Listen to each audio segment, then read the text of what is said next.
that and just been fondling and everything until I woke up. And then when I woke up, he started laughing like, oh, half the part's already done. How is it going today, Loyalist Kingdom? My name is Dwayne. My name is Jasmine. We're Dwayne and Jazz, and like I said before, Jasmine is sick in her throat. Yes, I'm fine. Everyone, it's just my voice. Yeah. But if you want to get your requests heard and all that good stuff, follow us on our social medias in the link in the description below. Yes, don't forget to hit that subscribe button. And today we have for you Llama Art's Hitchhiking Horror Stories Animated. And we haven't done an animated horror story forever. So I'm ready. I can't wait to see this. Yeah. The last one we saw had like that smiling guy, I think. Mm-hmm. And he was like running, and that was like the creepiest one ever. I know. Let's dive on in. I would never go hitchhiking, by the way. No. Never. It's not my thing. 3 months after I turned 16 in 2005, I got my first car, a 99 Toyota Camry. On a warm Saturday night, when my friend Alex invited me over to one of his friend's big parties, I knew I wouldn't be in a condition to drive the Camry home afterward. So we carpooled with Alex's girlfriend, Brianna. We lived in the countryside of Virginia, meaning less big parties. Meaning when there was a big party, it was a huge deal and everyone would go. We lived about 5 to 10 minutes away from this kid's house. I knew where he lived as I was acquainted with him, but not exactly friends. Just the there whole for ride the there, party. we took the same 2-lane highway type road through the woods, and this kid's house was actually on this road further down. At certain points on this road, there were a few houses on either side, and then it would just go back to being a long, empty highway again. The house was tiny, like a lot of houses around the area, but the party was held outside anyways, since its closest neighbors were relatively far away, and noise wasn't an issue. I'll skip most of the party up until the point that Brianna, who was supposed to be our designated driver, had to suddenly leave for a small family emergency. Alex said it was fine and that we'd find a ride home. Well, fast forward another few hours and another few drinks, and I could barely even walk straight. I checked my watch, and it was like 2 in the morning. I figured it was time to go. I started looking for Alex, but I couldn't find him anywhere. In fact, it seemed like everybody I knew had already left. No. I could barely even think straight, but I was still furious at the fact that Alex could have actually left without me. Yeah, I'll be mad. I asked to use the party host's phone and dialed Alex's home number.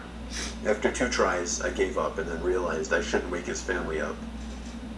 So, literally not knowing what else to do, I dizzily stepped out onto the road and began walking back home. And he's drunk.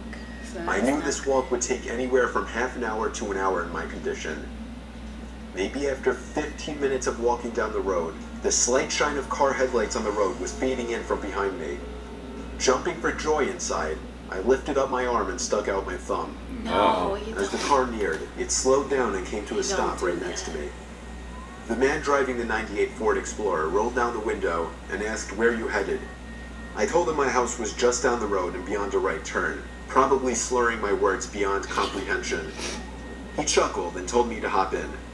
I thanked him and joyously hopped into the truck. Alright, this is gonna be easy. I was exhausted, and I remember completely disregarding things the guy was asking me because I was so close to just passing out. And that's what happened. The memories of being in that truck turned to a fog, as I'm sure I passed out. He raped you. Jasmine. He did. Oh my god. I'm serious. The next thing I remember, I woke up still in the moving truck. The guy looked at me and laughed, but didn't say anything. I looked around and realized the road we were on wasn't familiar. I nervously asked, where are we going? He then said, so what were you doing out this late anyway? As the man answered my very straightforward question with another irrelevant question, the sobering reality of the situation hit me. He's kidnapping you. You can let me out anywhere, I told the man. The man responded with a firm no. I felt like throwing up as he said that. No, I really actually felt like I was going to throw up. Wow. I started to gag as I felt more and more nauseous by the second.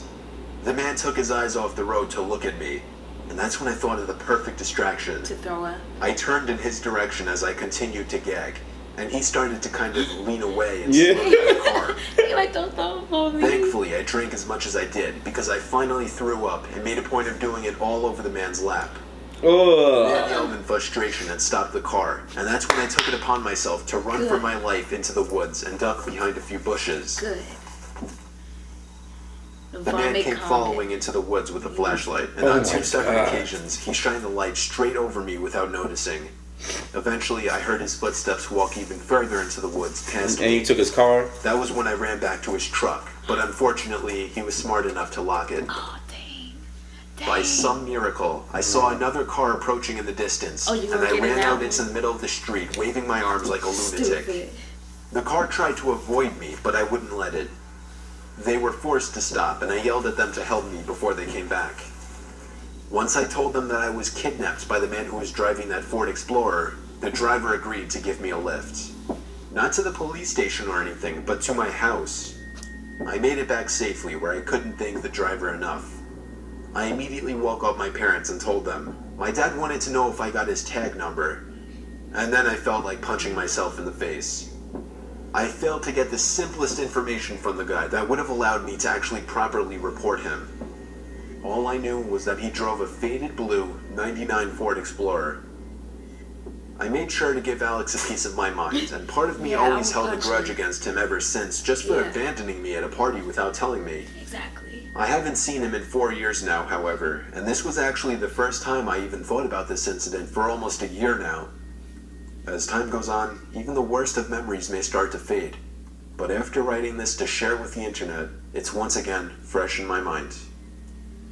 Dang, I'd be so mad at my friend. I'll be hella pissed. Because first of all, if I go to any party with a friend, I'm gonna have them in my visual area. Like, where are you? Like, the whole time. That's not a true friend right there. That's not a friend that just up and leaves you. Yeah. Especially when you rode with them. My point exactly, yeah. Like, you can't answer no text, you can't do none of that. Like, I'm not talking to you. Mm-hmm. And then the man could have raped me. I didn't know. He could have raped me while the car was moving. I don't know that. He could have just unzipped, that and just been fondling and everything until I woke up. And then when I woke up, he started laughing. Like, oh, half the part's already done. And it's like, I get to go. Can I get out? No, we about to finish it up. We about to go and finish it up at my house. So I'd be mad at that friend. Anyway, guys, please comment below. Tell us what you think. Don't forget to like, subscribe, and share. and share some more. All right, guys. This is